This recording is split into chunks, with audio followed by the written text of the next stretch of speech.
Welcome to the Deep Dive.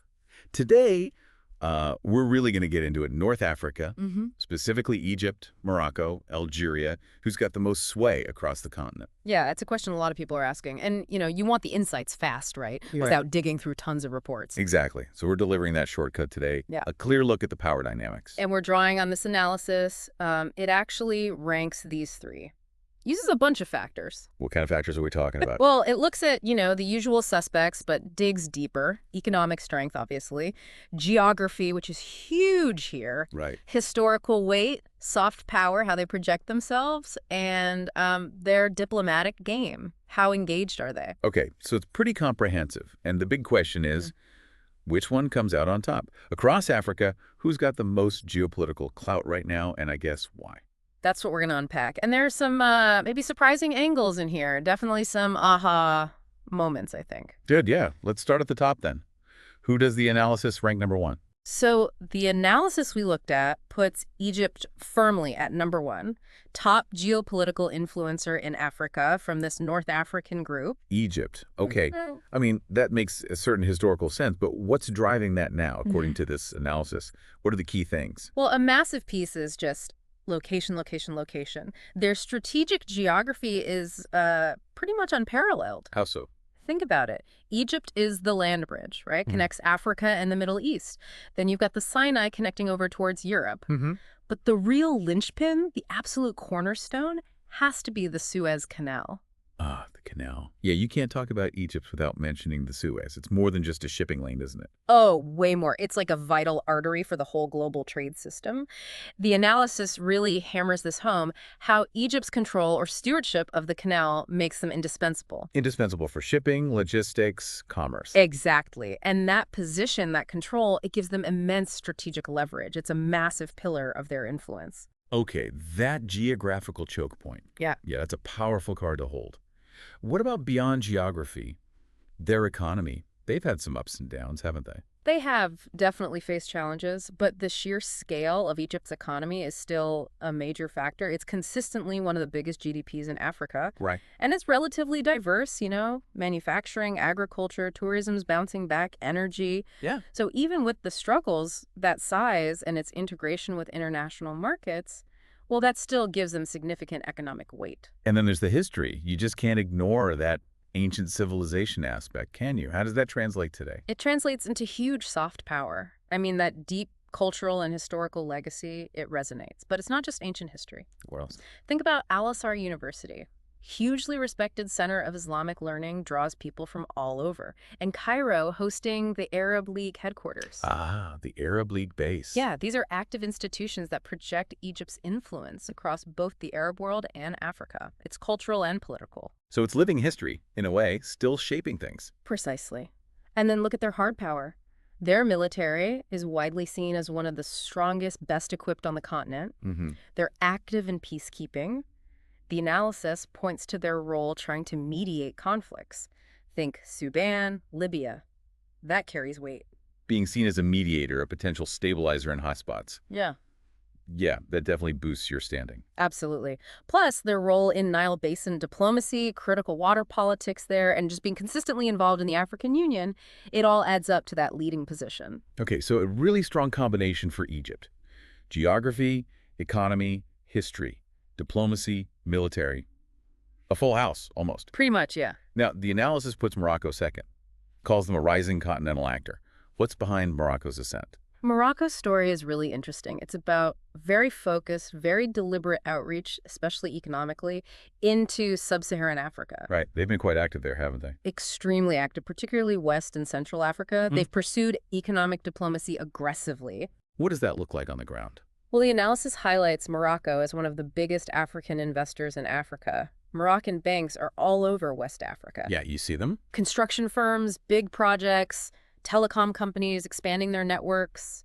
It's a very visible, tangible economic footprint they're building. So they're putting their money where their mouth is, basically, building real economic ties. Exactly. And like Egypt, they leverage soft power too, but maybe differently. Religious and cultural ties are key. How so? Through things like Sufi networks, which are influential in parts of sub-Saharan Africa, and they have Islamic training institutes attracting students building connections. Interesting. Sort of spiritual diplomacy alongside the economic push? You could call it that. Plus, promoting higher education, cultural exchanges, Yeah. it all builds these links. And then there's the strategic shift. You mean rejoining the African Union? Yeah, that was a big move back in 2017. Since then, they've really signaled a commitment to deeper integration. Like applying to ECOWAS. Exactly. Applying to join the economic community of West African states, that's a major statement of intent.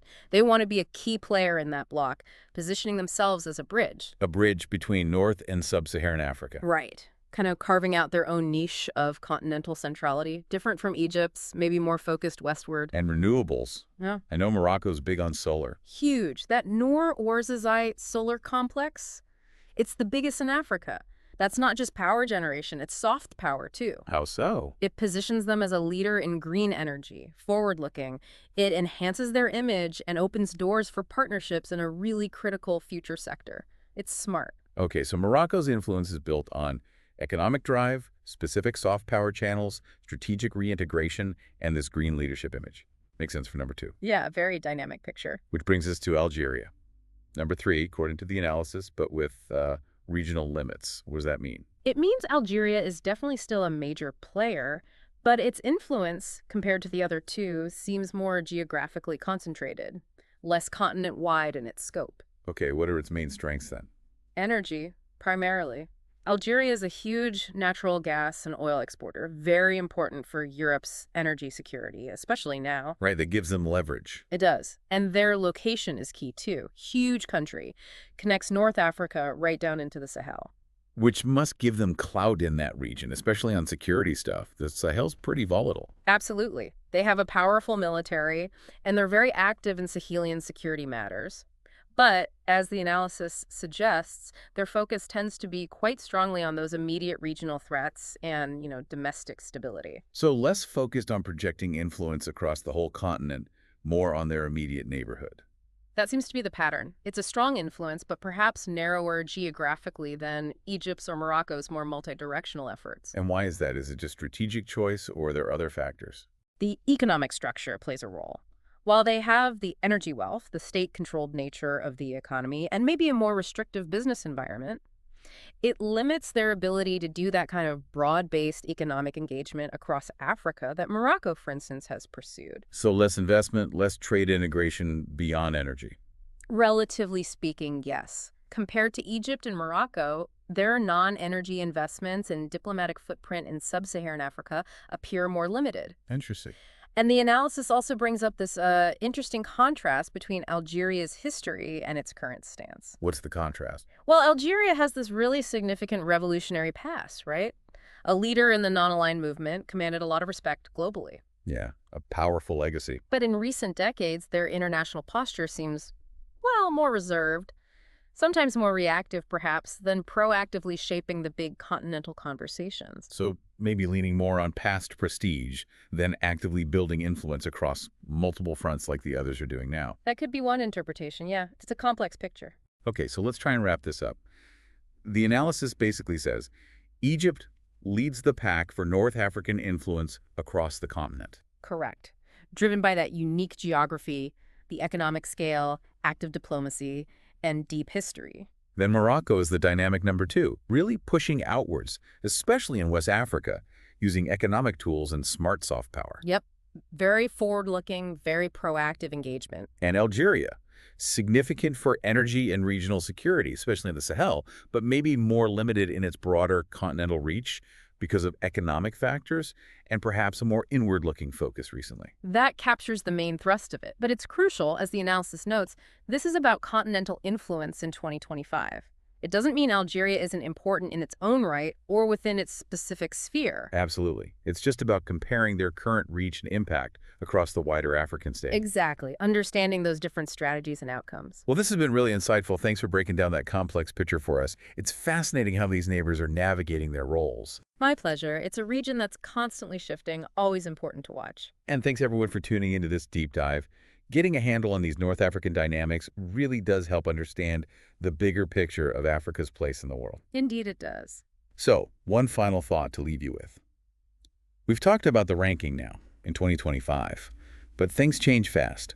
How might this geopolitical league table look in, say, 10 years? Think about the factors we discussed. Who diversifies their economy best? Who builds the strongest new alliances? Who masters that soft power game? Something to ponder.